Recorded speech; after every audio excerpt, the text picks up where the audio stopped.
నమస్తే అండి, నేను మీ సంజన. అందరూ ఎలా ఉన్నారు? బాగున్నారా? మీ అందరూ బాగుండాలని మనస్ఫూర్తిగా కోరుకుంటున్నాను. మళ్ళీ ఇంకొన్ని మంచి మాటలతో మేము ముందుకు వచ్చేసాను. వీడియోని లాస్ట్ వరకు చూడండి. ఈ వీడియోని నేను ఎంజాయ్ చేస్తూ చెప్తున్నాను.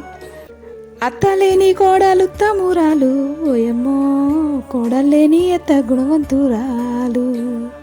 ఆహు ఆహు కోడల కోడల కొడుకు పెళ్ళమ్మా, ఓయమ్మా పచ్చి పాల మీద మీగడేదమ్మా, వేడి పాలలోన వెన్న ఏదమ్మా. ఈ పాట మనం అందరం విన్నాం కదా. ఈరోజు చెప్పబోయే కదా అదే. ఇది ఒక కొత్త కోడలిది. చాలామంది ఆడపిల్లలు అనుకుంటారు అత్త అంటేనే అనవసరంగా తిడుతుందని, ఎప్పుడూ పనులు చెప్తుందని, కొంచెం సేపు కూడా రెస్ట్ తీసుకొనివ్వదని, ఏదో ఒక పని కల్పించుకొని చెప్తుందని, తన కొడుకుతో ఎక్కువసేపు ఉంటే కూడా ఓర్చుకోలేదని, కంటి నిండా నిద్రపోనివ్వదని, చుట్టుపక్కల వాళ్ళతో మాట్లాడనివ్వదని, ఇలా ఒకటి కాదు రెండు కాదు, కోడళ్లకు అత్త మీద చాలా కంప్లైంట్సే ఉన్నాయి.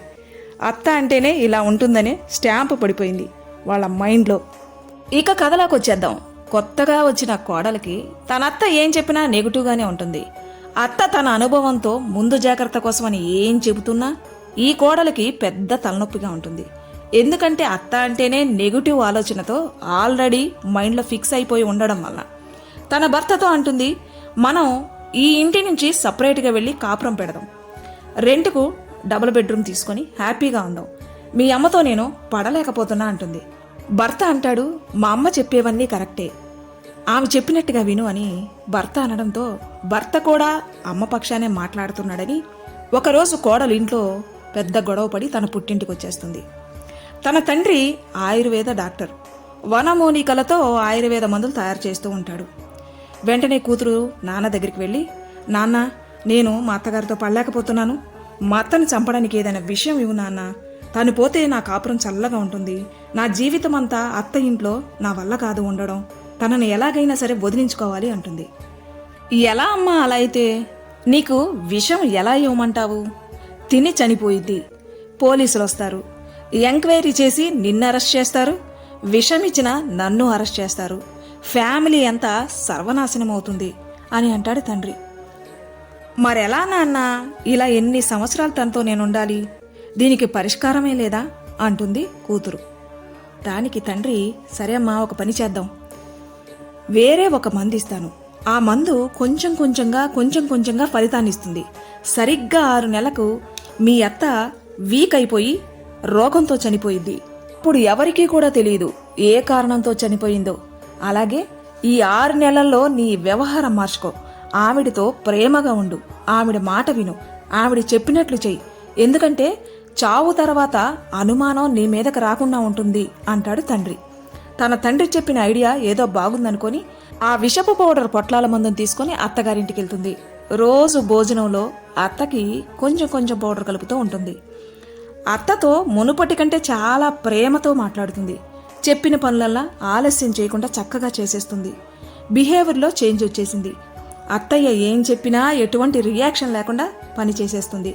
అత్తకు కూడా కోడలు బాగా నచ్చుతుంది. 2-3 నెలల్లోనే వీళ్ళిద్దరి మధ్య ప్రేమ చాలా పెరిగిపోతుంది. వీళ్ళ బంధం బాగా బలపడిపోతుంది. ఎలాగంటే ఒకరిని విడిచి మరొకరు ఉండాలేనంత ప్రేమతో ఉంటారు. కోడలు అనుకుంటుంది, మా అత్తయ్య గారు అచ్చం అమ్మలాగే చూసుకుంటున్నారు అనుకుంటుంది. అత్తగారు అనుకుంటుంది, అచ్చం నా కూతురు చూసుకున్నట్టే చూసుకుంటుంది అనుకుంటుంది. ఈ ప్రేమలో పడి పుట్టింటికి ఫోన్ చేయడం కూడా కూతురు మర్చిపోద్ది. తండ్రి అనుకుంటాడు, ఏంటి చాలా రోజులైంది నా కూతురు నాకు ఫోన్ చేయట్లేదు, అక్కడ ఎలా ఉందో ఏమో, ఎన్ని కష్టాలు పడుతుందో ఏమో అనుకుంటూ కూతురికి ఫోన్ చేస్తాడు. ఏమ్మా అసలు ఫోనే చేయట్లేదు, ఎలా ఉన్నావు, బాగున్నావా, మెత్తగారింట్లో ఎన్ని కష్టాలు పడుతున్నావో ఏమో, ఇక ఎన్నో రోజులు లేదులేమా, ఆ మందు పనిచేయడం మొదలవుతుంది, ఇక కొన్ని రోజులే అని అనగానే కూతురి మైండ్లో ఏదో తెలియని టెన్షన్, ఏదో మనసులో బాధ. వెంటనే పరిగెత్తుకుంటూ తండ్రి దగ్గరికి వస్తుంది. నాన్న వెంటనే నువ్వు ఒక పని చేయాలి, ఆ మందు పని చేయకుండా విరుగుడు కావాలి నాన్న అంటుంది. దానికి తండ్రి ఆశ్చర్యంతో, అదేంటమ్మా, నువ్వే కదా ఆ మందు కావాలని అడిగావు, ఇప్పుడేంటి ఇలా అంటున్నావు అని అనగానే, లేదు నాన్న నాకు విరుగుడు కావాలి, మా అత్తయ్య గారు బ్రతకాలి, మా అత్తయ్య గారు మాతో ఉండాలి అని కన్నీరు పెట్టుకుంటుంది. అది చూసిన తండ్రి కూతుర్ని దగ్గరికి తీసుకొని, ఏం కాదులేమ్మా, నీకిచ్చిన ఆ మందు చంపడానికి కాదు, జస్ట్ పౌడర్ మాత్రమే. నేనెందుకు ఇచ్చానంటే నిన్ను శాంతింపజేయడానికి, నీ బిహేవియర్లో మార్పు రావడానికి. కంగారు పడకు, మీ అత్తయ్యకి ఏం కాదు, అది బలం ఇచ్చేదే కానీ ఇంకేం చేయదు అని అంటాడు ఆ తండ్రి. ఈ చిన్న కథ మనకు చాలా నేర్పిస్తుంది. ప్రతి అత్త కోరుకుంటుంది మంచి కోడలు రావాలని, అలాగే ప్రతి కోడలు అనుకుంటుంది మంచి అత్త రావాలని. అన్నీ అనుభవించిన అత్త తల్లి కాలేనప్పుడు ఏమీ అనుభవం లేని కోడలు కూతురు ఎలా అవుతుంది? కొంతమంది అత్తలు మాత్రమే ఇలా ఉంటారు, అది కూడా 1% మాత్రమే. అత్తా కోడళ్ళ జోడి చాలా చక్కగా ఉంటుంది, వాళ్ళు బెస్ట్ ఫ్రెండ్స్లా ఉంటారు. ఇంకొక ముఖ్యమైన విషయం ఏంటంటే, రెక్కలు రాగానే ఎగిరిపోవాలి అని చూడకండి. మీ పెద్దవాళ్ళ ఆశీర్వాదం మీకు ఎప్పుడు తోడుగా ఉండాలి. మీ తల్లిదండ్రుల ప్రేమ, మీ అత్తమామల ఆశీర్వాదం ఎప్పుడు మీకు తోడుగా ఉంటే మీరు ఎక్కడికి వెళ్ళినా, మీరు ఏ పని చేపట్టినా ఆ పనిలో తప్పకుండా విజయం సాధిస్తారు. మీ కుటుంబంలో మెండుగా ఆశీర్వాదాలు ఉంటాయని గుర్తుంచుకోండి. ఈ వీడియోని లాస్ట్ వరకు చూసినందుకు ధన్యవాదాలు. మళ్ళీ ఇంకొన్ని మంచి మాటలతో నెక్స్ట్ వీడియోలో కలుస్తాను. అంతవరకు సెలవు.